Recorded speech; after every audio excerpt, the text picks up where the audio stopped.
बोलो सदगुरु महाराज की जय। शब्द सदैव सदगुरु, शब्द ब्रह्म को जान, व्यापक को निर्गुण के क्रिया रहित निर्वाण। व्यापक से कछु ना बने, साक्षी मात्र जिम जैम, शब्द ब्रह्म सदगुरु बोले जीवन मुक्त सा।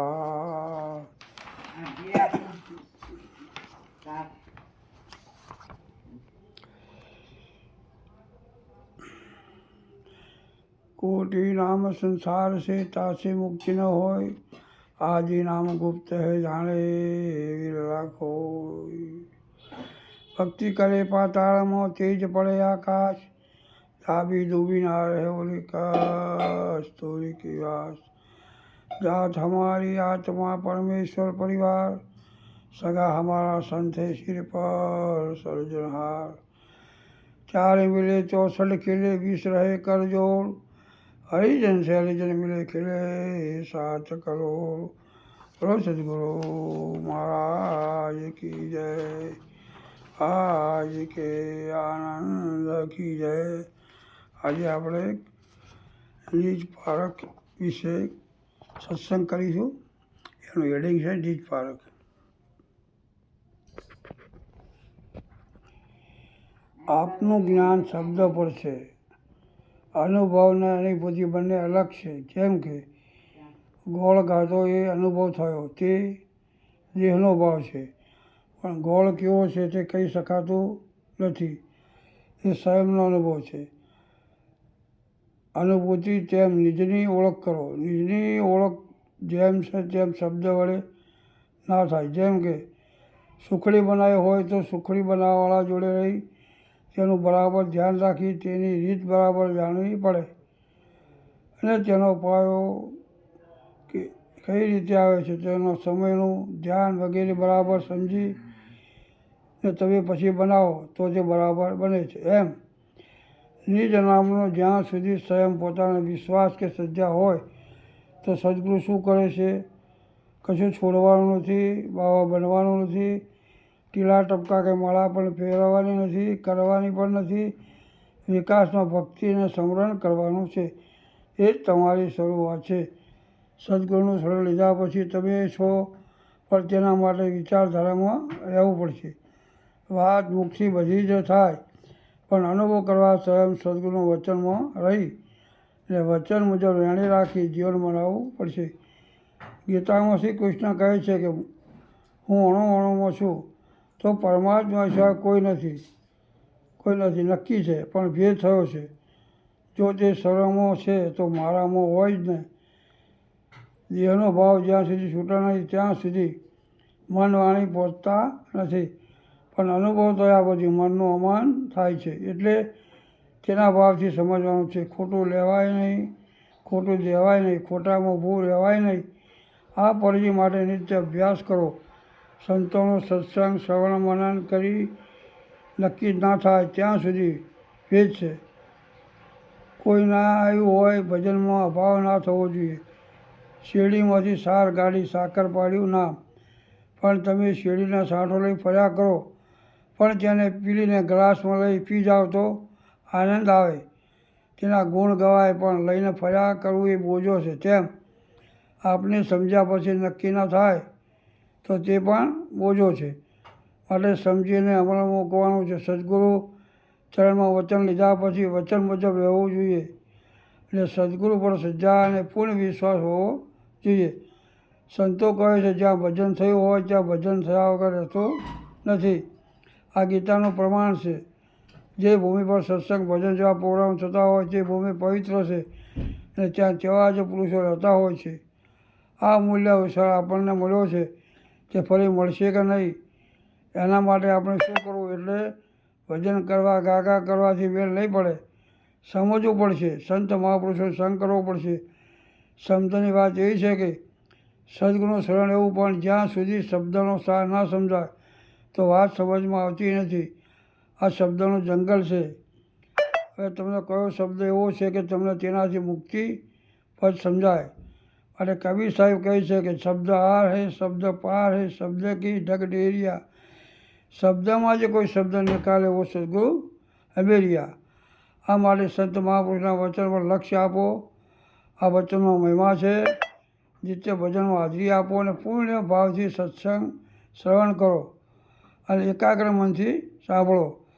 તેમના સાર શબ્દની ભીતરમાં પકડ કરો અને તેનું મન અને નિર્ધ્યાસન કરો. કેવળ શબ્દ આધાર વડે વસ્તુની પારખ જેમ છે તેમ થાય છે. ક ખ ગ અક્ષરોનો સમજ્યા વગર મેળ નહીં પડે. આ સર્વ કલ્પના છે. આ વિષય સમજ વગર નહીં આવે. ખ કહેતો શું કહે, ખ કહેતો શું કહે, આ સદગુરુ મહારાજ સમજાવે. બંને અક્ષર જોડાણ થાય છે એટલે શબ્દ થાય છે અથવા નામ. એનાથી સર્વ વસ્તુની ઓળખાણ છે. સદગુરુ શાન દ્વારા સમજી સાર કાઢી પોતાની ઓળખ કરવાની છે. કેમ નથી સમજાવતું? પ્રતિબિંબ પડ્યા છે. શું માયા નડે છે, ઘર નડે છે, માતા નડે છે, પિતા નડે છે, શું નડે છે? ભક્તિ કરવામાં કોઈ પણ નડતું નથી. પોતાની જિજ્ઞાસા વગર નક્કી થતું નથી. જો એક દિવસ જમવા ના મળે તો પણ ભાવ બદલાવવો જોઈએ નહીં. એમ સમજી લેવાનું કે આજે એકાદશી છે અથવા તો પૂનમ છે. સદગુરુ શબ્દ સાંભળતા જ અહમ બ્રહ્માસ્મિ સમજાઈ જવું જોઈએ. અહમ બ્રહ્માસ્મિ સમજાઈ જવું જોઈએ.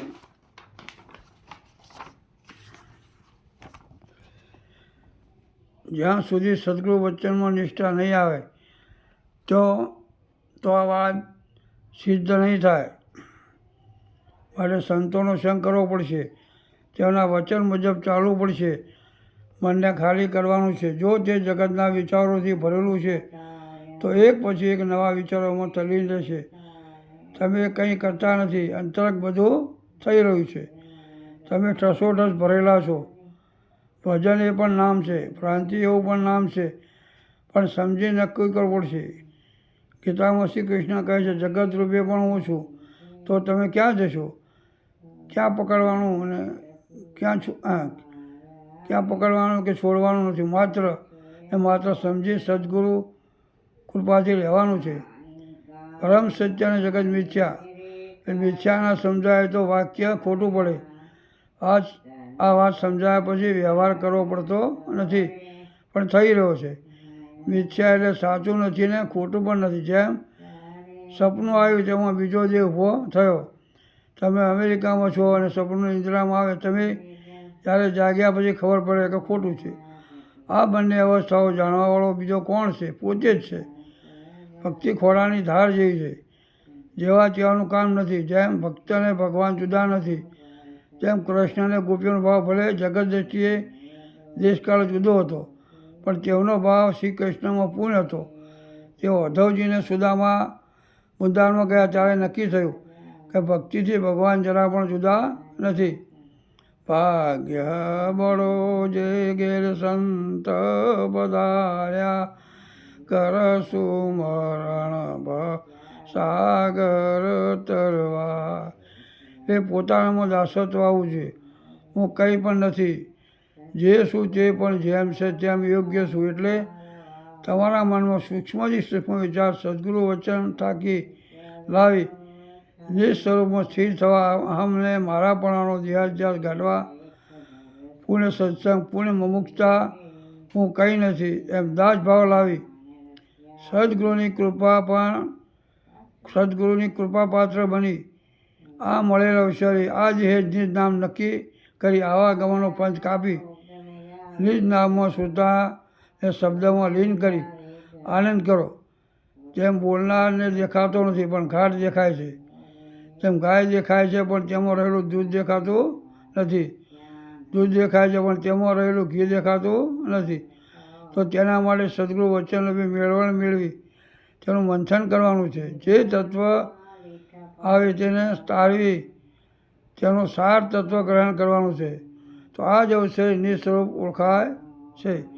બધા વચનમાં રમી રહ્યા છે. તો કયું વચન? એટલે તારા છે બીજો કોઈ છે જ નહીં. ગુરુ શિષ્યનો ભાવ પણ રહેતો નથી. જ્યારે સ્વરૂપ નક્કી થયા પછી પણ ગુરુ મહિમા અને ઘાટની બલિહારી છે. માટે સદગુરુના ગુણ ગાવા આપણને નૈતિક ફરજ છે. સદગુરુનું ઋણનું મૂલ્ય કાન છે. સદગુરુના ઋણનું મૂલ્ય કાન છે. કેણી મિશ્રી ખાણ છે. રેણી તાતા લોક. કેણી કથે રેણી રાખ એવા વિલા કોક. રેણી રાખજો રામની કેણી રાખો સૂજ. અજ્ઞાની પણ ઓળખ્યા રસનાને આધૂત. પોતાને બોલવા કંઈ બોલવું પડે, પોતાને બોલાવવા કંઈ બોલવું પડે. જેમ કે મગનભાઈ તમે સાંભળો છો તેમ તમારા સ્વરૂપમાં કંઈ પણ કહી શકાય એવું નથી. તેવું પોતે સમજવાનું છે, બીજાને કહેવાનું નથી. બીજો તમારી દૃષ્ટિમાં આવે તો હજી તમારી આત્મ સ્વરૂપમાં સ્થિરતા આવી નથી. જેને પોતાના સદગુરુની મૂર્તિ અંતરમાં ઉતારી દીધી હોય તો તે પૂજન કરે તો સદગુરુનું પૂજન થાય છે. વ્યક્તિભાવ લઈ થવો જોઈએ. તે પૂજન જેનું કરે એ પોતાનું જ પૂજન કરે છે. માટે બહાર ભીતર હરિભાળવા, પોતાના અવગુણ હણવા અને બીજાને ન ગણવા આત્મજ્ઞાનનું લક્ષણ છે. અને સર્વમાં પોતે અને પોતાનો સર્વ જેવું દ્રષ્ટિમાં આવે છે તેની દ્રષ્ટિમાં બીજો ભાવ જ નથી. જ્યાં જુઓ તો જ્યાં જુઓ તો પોતે પોતા છે, બીજો કોઈ છે નહીં. અલગ નિરંજન. બોલો સદગુરુ મહારાજ કી જય. ભલારામ મહારાજ કી જય.